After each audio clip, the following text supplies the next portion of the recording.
تاریخ کی سب سے طاقتور ترین معذرت۔ جب حضرت ابوذر نے بلال کو کہا، اے کالی کلوٹی ماں کے بیٹے، اب تو بھی میری غلطیاں نکالے گا، بلال یہ سن کر غصے اور افسوس سے بے قرار ہو کر یہ کہتے ہوئے اٹھے، خدا کی قسم، میں اسے ضرور بالضرور اللہ کے رسول صلی اللہ علیہ وسلم کے سامنے اٹھاؤں گا۔ یہ سن کر اللہ کے رسول کے چہرے کا رنگ بدل گیا اور آپ نے ارشاد فرمایا، ابوذر، کیا تم نے اسے ماں کی آڑ دلائی؟ میری اندر کی جہالت اب تک نہ گئی۔ اتنا سننا تھا کہ ابوذر یہ کہتے ہوئے رونے لگے، یا رسول اللہ، میرے لیے دعائے مغفرت کر دیجئے، اور پھر روتے ہوئے مسجد سے نکلے۔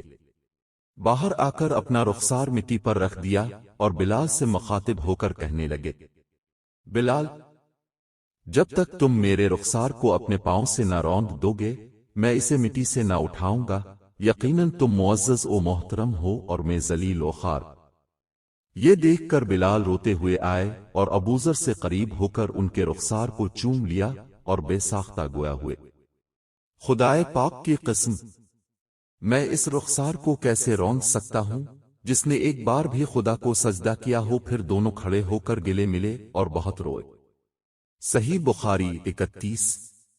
اور آج ہم ایک دوسرے کی ہزاروں بار دل آزاری کرتے ہیں، مگر کوئی یہ نہیں کہتا کہ بھائی معاف کریں، بہن معذرت قبول کریں۔ یہ سچ ہے کہ ہم آئے دن لوگوں کے جذبات کو چھلنی کر دیتے ہیں، مگر ہم معذرت کے الفاظ تک زبان سے ادا نہیں کرتے، اور معاف کر دیجئے جیسا ایک عدد لفظ کہتے بھی ہمیں شرم آتی ہے۔ معافی مانگنا عمدہ ثقافت اور بہترین اخلاق ہے، جبکہ کئی لوگ سمجھتے ہیں کہ یہ خود کی بے عزتی ہے۔ ہم سب مسافر ہیں اور سامان سفر نہایت ہی کم ہے۔ ہم سب دنیا و آخرت میں اللہ سے معافی اور درگزر کا سوال کرتے ہیں۔